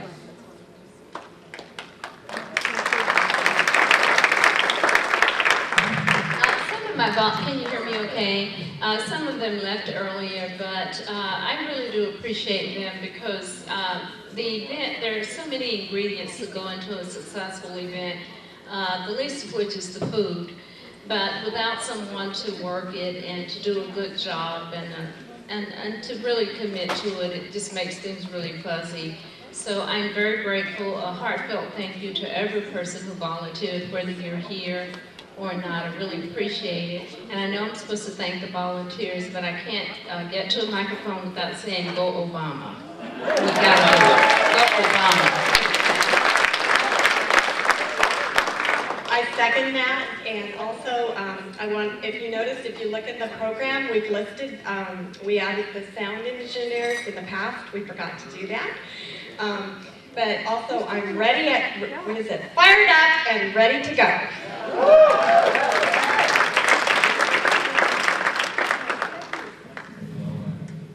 Hi folks, I'm Glenn Geller, I'm the vice chair of the party. Thank you. Well, for 4 years I've been the vice chair, and for 4 years Karen Packer has been our chair. And it's been a wonderful time for me serving with Karen. She's been a mentor, she's been a great friend. I grew up she's gonna start making me weep. I grew up with 2 older brothers and never had any sisters, and when I married Michelle, I inherited a few sisters, and I love them dearly, and I think I have another sister with my dear friend Karen Packer. She is not going to run for chair in their next term. She has accepted and been elected as the second vice chair of the Democratic Party of Oregon, so it's a net zero gain for us. We're losing this chair, but we're gaining a vice chair in a higher office, and she's not leaving the county because we know where she lives, and we can't get away. And we're going to keep imposing on Steve to be gracious and share her with us. And we have a little something. You'll have to pick this out. I have no idea how to get it out. So, let's see what we got here. Somebody packed this up interestingly. It's a beautiful bag. Presented to Chair Karen Packer, October 20th, 2012. Congratulations and many thanks for 4 years of leadership and a legacy of a sound financial base, a full-time field director, and an extraordinary neighborhood leader program from your friends, the Washco Dems.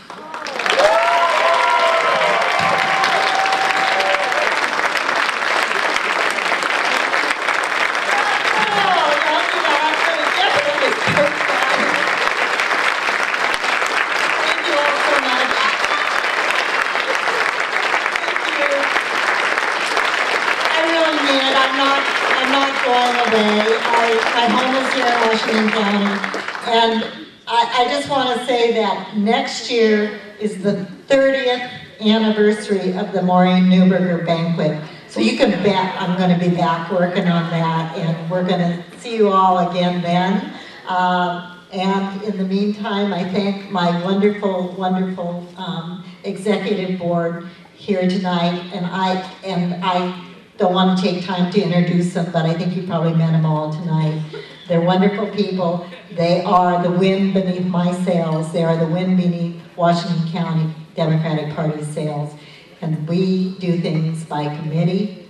We are strength in numbers, and you guys are the wind between all of our sails, or behind, under, whatever, I'm rattled. So thank you all for coming tonight. And I think, does Karen or Rosa want to talk to you a little bit about the checkout procedure? Do we have somebody here who actually understands it this year? Well, we have a new process. So all the bids are being taken to your table captain, and they'll deliver them to you. So you'll be handed your checkout. So when you go to pay, you have it. You won't be waiting for it. Okay?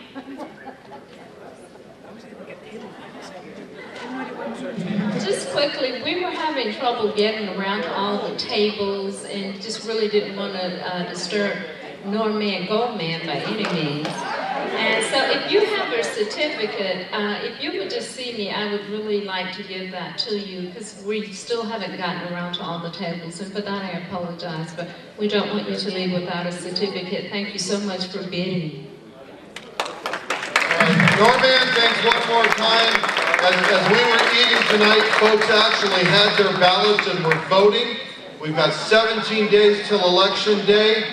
Norman, we are links in a very, very strong chain here in Oregon, so Democrats, go get them. Good night.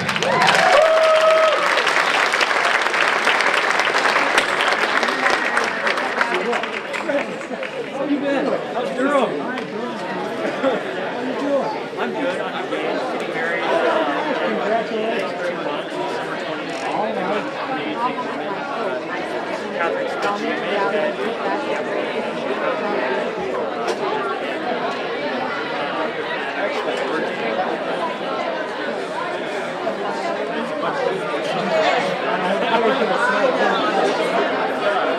So you're going to Baltimore tomorrow?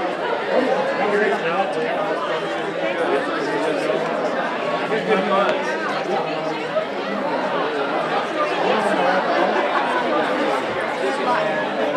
So when?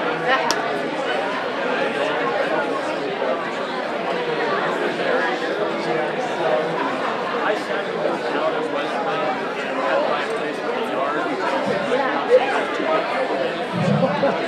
Folks, as you're walking out, last year, if you may remember, we had a trio playing over in the corner there, and I was part of that trio. Tonight, I'm here with my guitar. My name is Will Hobbs. I perform a lot, and I have a few songs that are relevant to the Democratic Party and the Democratic ideals, and so I just thought, what the heck? I bought my guitar, and I've got a microphone, so I'm going to sing a few songs. Feel free to chant, walk out as you please.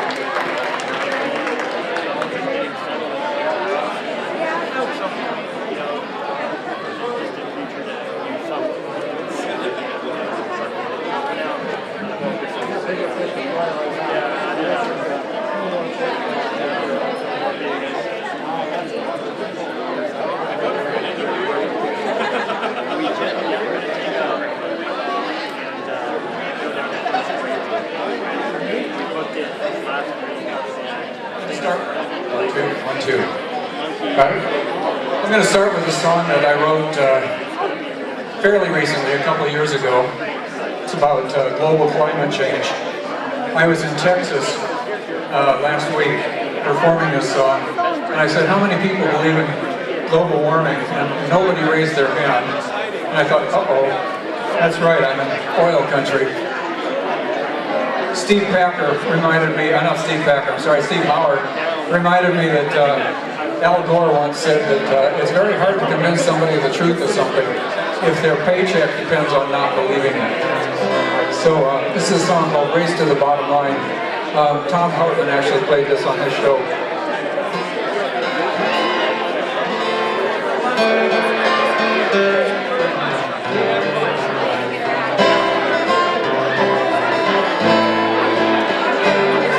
With the sounds of birds and your delight, step outside in the early light as the morning spreads its misty wings. Birds announce an early spring. We'll have robins sooner in the spring or later in the fall.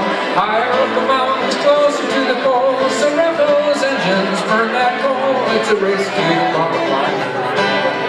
Short-term profit is our goal. When the climate spins out of control, we'll have more oil, we'll have more gold in the race to the bottom line. Northwest Passage opened up today as the ice cap melted all the way. And offshore oil rigs are on display at the new resorts in Prudhoe Bay. You can still see polar bears and carnival shows. Look so real you never knew. They went extinct 10 years ago in the race to the bottom line. Yeah, I don't care, I'm doing fine in the race to the bottom line. No, I don't care, I'm doing fine in the race to the bottom line. Grab your profits, that's your mission. Hold the strings of politicians if you want to win. Control the spin, pretend consensus isn't it. If global warming's here to stay, we'll find a way to make it pay. Who needs the future anyway in the race to the bottom line? Yeah, I don't care, I'm doing fine in the race to the bottom line. No, I don't care, I'm doing fine in the race to the bottom line.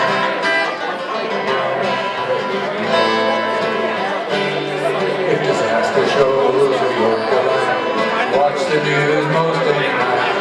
Famines, drought, torrential rains, tornadoes, floods, and hurricanes.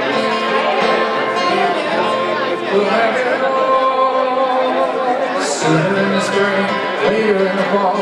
Higher up the mountains, closer to the poles. So if those engines burn that coal, it's a race to the bottom line. Short-term profit is our goal. When the climate spins out of control, we'll have more oil, we'll have more gold in the race to the bottom line. When New Orleans and the Keys are at the bottom of the sea, scuba gear will let you see their houses and their factories. And think of all the jobs galore with seafront condos and so much more on Oklahoma's ocean shore and the race to the bottom line. Yeah, I don't care, I'm doing fine in the race to the bottom line. No, I don't care, I'm doing fine in the race to the bottom line. I don't care, I'm doing fine in the race to the bottom line. No, I don't care, I'm doing fine in the race to the bottom line.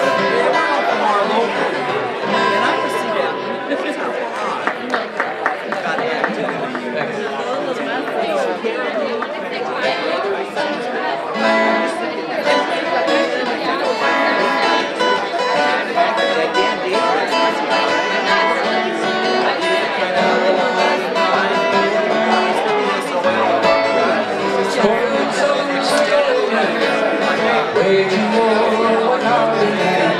One fought the Russians on our behalf, the other tried to guard to avoid the draft. One built corporations, while the other tore them down.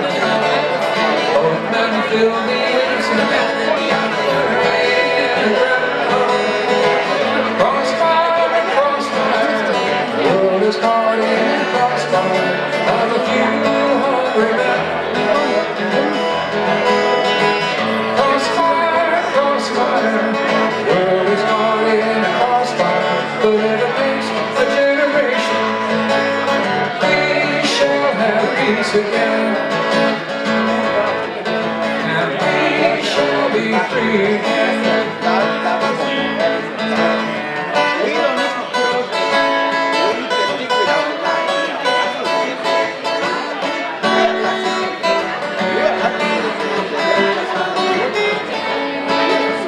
Chairman of the board's not loyal to the place where he was born.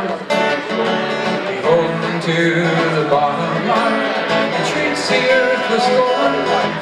And the family they call royal, living in the desert sand, floating on a sea of oil, all the future in the hands.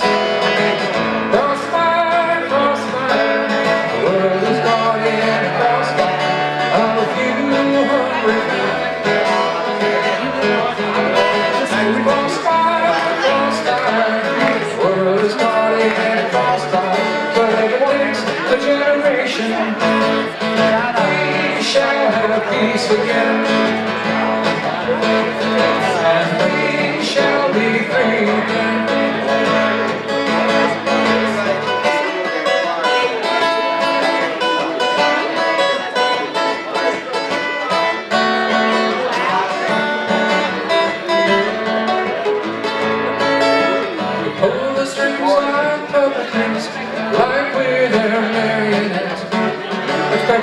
sir, and no, sir, and forever in your debt.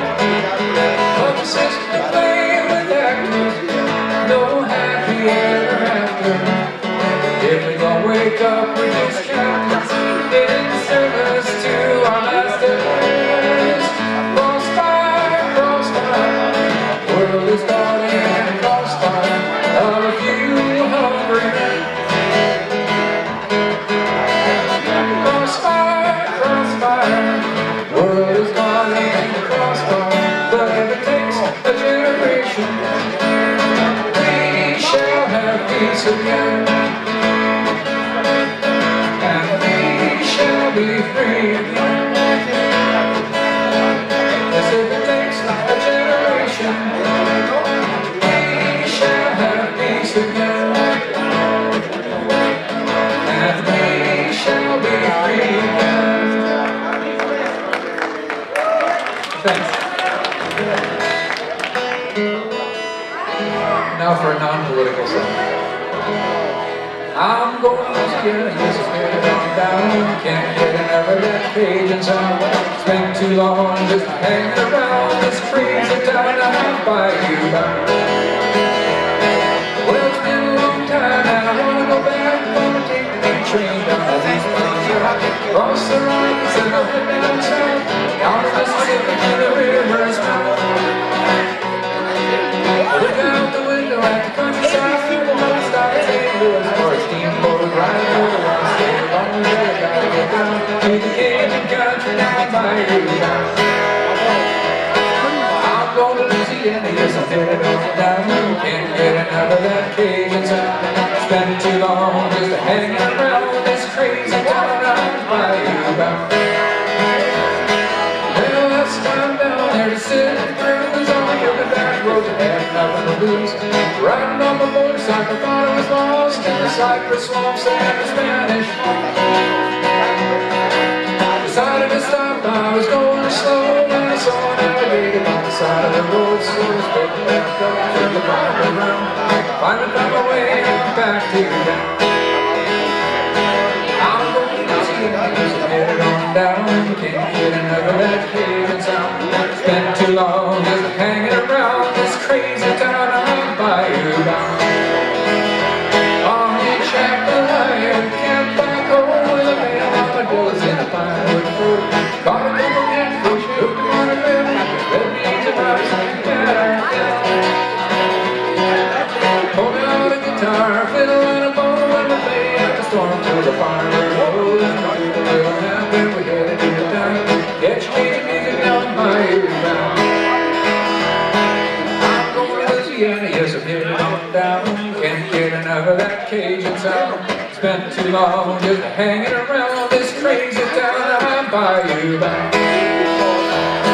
I'm going to Louisiana, yes, I'm headed on down. Can't get enough of that Cajun sound. Spent too long just hanging around this crazy town out by you.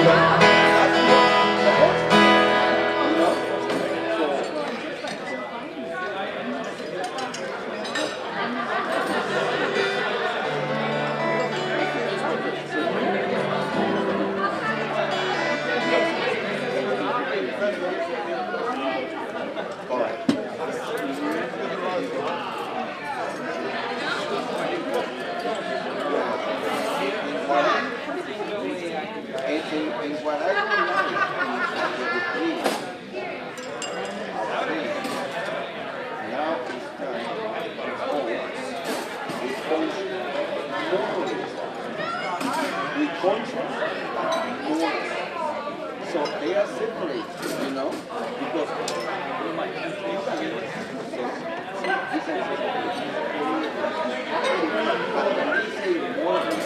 they are driving, you know, indirectly they are driving. So I don't like that anymore. Yeah, because they are free, but they are not. They are doing something wrong. They want to work. You know, one thing is the points.